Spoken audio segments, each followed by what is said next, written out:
अब इनका क्या होने लगा, जब सुरभि जी ने थोड़ा सा डिस्टेंस बनाने की कोशिश करी ना, तो जो उनका बॉयफ्रेंड था ना, वो अक्सर पुरानी बातें कहता था, इमोशनल करता था, और उनको बुलाता था, और फिर वो फिजिकल अपना एक्टिविटी करता था, और ना कहने पे भी जबरदस्ती करता था।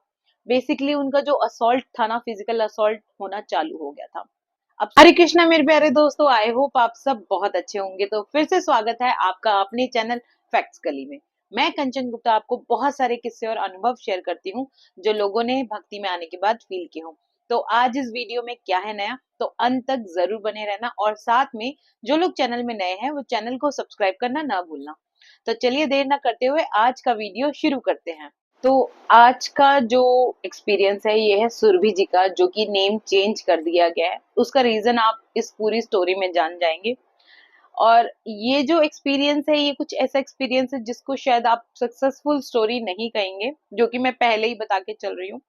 और ये जो स्टोरी है, ये हर किसी के बस की बात नहीं है अपना दिल खोल के रख देने का। सुरभि जी ने अपनी कुछ ऐसी बातें बताई हैं जो कि बताना बहुत मुश्किल था, लेकिन उन्होंने बहुत कुछ सोच के, आज के टाइम की लड़कियों के बारे में सोच के, ये अपना एक्सपीरियंस हम सबके साथ शेयर किया।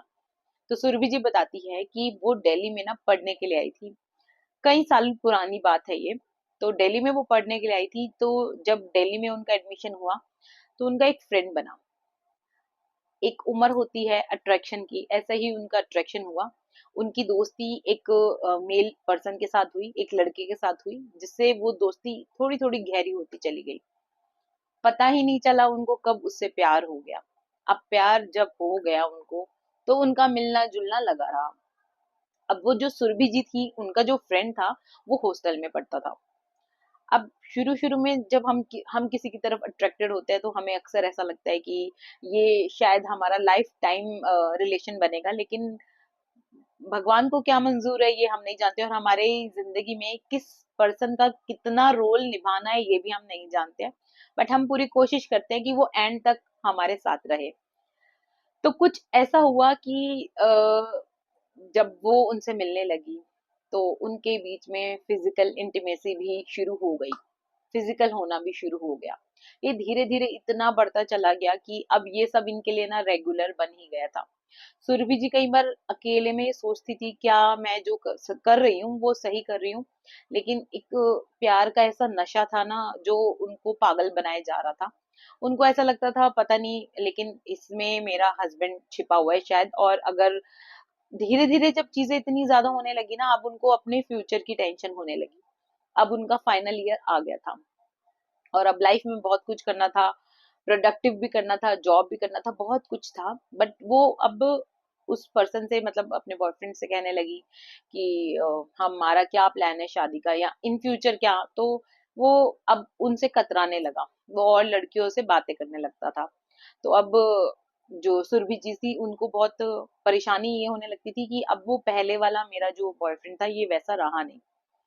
अब इनका क्या होने लगा, जब सुरभि जी ने थोड़ा सा डिस्टेंस बनाने की कोशिश करी ना, तो जो उनका बॉयफ्रेंड था ना, वो अक्सर पुरानी बातें कहता था, इमोशनल करता था, और उनको बुलाता था, और फिर वो फिजिकल अपना एक्टिविटी करता था, और ना कहने पे भी जबरदस्ती करता था।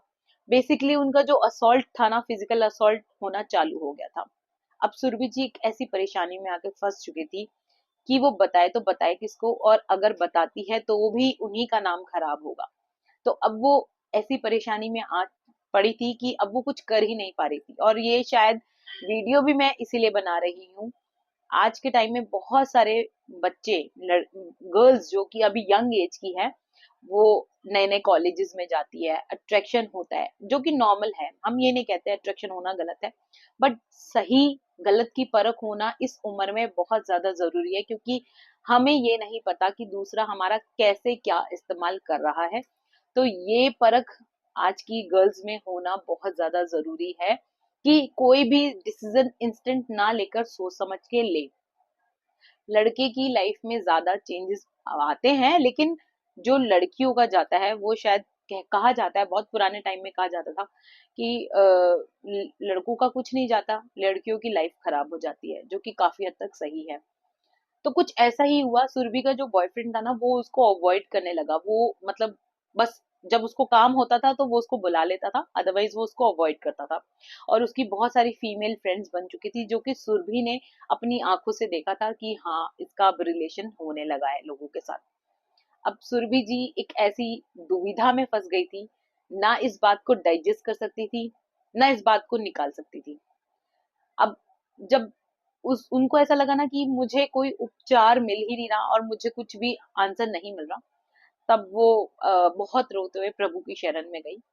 तो हनुमान मंदिर में गई और वो बताती है कि मैं बस बैठी बैठी प्रभु को देखते हुए रो रही थी, और मैं ये सोच रही थी, मैं जानती हूँ कि ये लड़का ठीक नहीं है, लेकिन इसको अपने दिमाग से निकालना मेरे लिए बहुत मुश्किल हो रहा है। मैं इससे बहुत ज्यादा शिद्दत से प्यार करती हूँ, और इसके बारे में सोच ना पाना मेरे लिए बहुत मुश्किल काम है। बस प्रभु प्रभु से उन्होंने ये कहा कि प्रभु ऐसा कुछ भी करिए ताकि मेरे दिमाग से ये लड़का निकल जाए। पंडित जी के पास जाती है, पंडित जी से पूछती है, मैं ना बड़ी परेशान हूँ और क्या करूं मैं, मतलब मानसिक, जैसे कहते हैं ना, दबाव में हूँ। मुझे एंजाइटी है, मुझे रातों में नींद नहीं होती आती, मुझे टेंशन रहती है। तो पंडित जी ने बोला कि बेटा, आप हनुमान चालीसा के साथ साथ ना प्रभु राम जी को याद करो, उनका नाम याद करो। वो कहती है, मैंने ना नाम जाप, मतलब पहले तो उतना नहीं कहते थे ना, नहीं जानते थे लोग। तो वो कहती है, मैंने ना प्रभु राम जी का भी नाम लेना शुरू किया, मतलब उनके जो थी चौपाइयाँ पढ़ी, और साथ में हनुमान चालीसा का पाठ किया करती थी। तो धीरे धीरे ना, एक दिन मुश्किल लगा, नंबर ब्लॉक कर दिया। 2 दिन मुश्किल लगा, 3 दिन मुश्किल लगा, धीरे धीरे धीरे धीरे जो रेगुलर मैं उनके उसके पीछे भागती थी ना, वो मेरा भागना कम हो गया। और 1 डेढ़ हफ्ता लगा मुझे, लेकिन मैंने उसको फोन करना, बात करना बंद कर दिया। अब वो ये कहती है कि इस इन बातों को ना बहुत साल बीत गए हैं, और अब सुरभि जी एक अच्छी सक्सेसफुल लाइफ जी रही है। लेकिन इस स्टोरी में आपको एक एक्सपीरियंस में एक बात और ऐड करना चाहूंगी। कई लोगों का क्वेश्चन होता है कि जिसने हमारे साथ बुरा किया, क्या उसके साथ बुरा होगा? तो इस एक्सपीरियंस में ना, उन्होंने, सुरभि जी ने उस अपने बॉयफ्रेंड का बुरा होता हुआ भी देख लिया। वो कहती है कि मुझे एक ऐसा हस्बैंड मिला जो कि मुझे समझता था, बहुत अच्छी लाइफ मैं जी रही हूँ आज के टाइम में, सब कुछ भुलाकर। और जो वो मेरा बॉयफ्रेंड था जिसने मेरे क्या कहते हैं, इमोशंस के साथ खेला, खिलवाड़ किया, या मेरा मन दुखाया, मेरा ट्रस्ट ब्रेक किया, आज के टाइम में उसकी खुद की वाइफ उसका साल भर का बेटा लेके जा चुकी है छोड़ के। उस लड़के के पास कोई जॉब नहीं है, कोई फैमिली का सपोर्ट नहीं है, कोई फैमिली वाला उसके कांटेक्ट में नहीं है। बीच में एक बार मुलाकात हुई सुरभि जी की बाय चांस, तब उनको पता चला कि उसके उनका जो एक्स बॉयफ्रेंड था उसके हालात कैसे हैं। वो एक एक सामान के लिए मोहताज हो गया है लोगों का, कि वो मांग मांग के काम चलाता है। तो सुरभि जी कहती है, मैं उसकी उस हालत को देख के ना, मेरे मन में एक सुकून आया। क्यों? क्योंकि मैं बहुत मेहनत करके जो पैसा कमाती थी, मैं अपने बॉयफ्रेंड के ऊपर खर्च कर देती थी।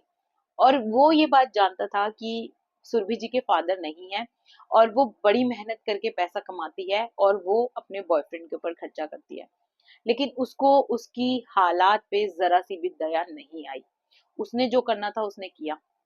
लेकिन कहते हैं ना, प्रभु के घर में देर है अंधेर नहीं। तो उसका रिजल्ट उसके बॉयफ्रेंड को बिल्कुल मिला। आज के टाइम में उसकी फैमिली नहीं है, पैसा नहीं है, रिश्तेदार नहीं है, और बीवी और बच्चा भी नहीं है। तो आप जैसा भी करोगे, इन फ्यूचर आपको वैसा रीपे करना पड़ेगा। आज नहीं तो कल आपको आंसरेबल होना पड़ेगा, इसलिए जो भी करो सोच समझ के करो। तो आई होप आज का एक्सपीरियंस आपने पसंद किया होगा, और शायद नए जो बच्चे हैं, नई जनरेशन जो बड़ी हो रही है, इस बात को समझी होगी कि हम एक ऐसे एरा में जी रहे हैं कि फ्रेंड्स बन रहे हैं, लोग लिविंग रिलेशनशिप में जा रहे हैं। तो जो भी करो सोच समझ के करो, जिंदगी आपकी है, बार बार नहीं मिलती, और हो सकता है इसके बाद आप ट्रॉमा में चले जाए। तो इसलिए अपनी फैमिली वाले जो आपके लिए पैसा भेज रहे हैं, आपके ऊपर ट्रस्ट करते हैं, आपको दूसरा स्टेट में भेज के पढ़ा रहे हैं, उनका ट्रस्ट ब्रेक ना करो। क्योंकि आफ्टर ऑल सबसे पहले वो है, उसके बाद थर्ड पर्सन या न्यू पर्सन है जो आपकी लाइफ में आया है। तो आज का एक्सपीरियंस इतना ही था। फिर मिलेंगे नए एक्सपीरियंस में आपके साथ। तो मिलते हैं अगली वीडियो में, तब तक के लिए जय श्री राम।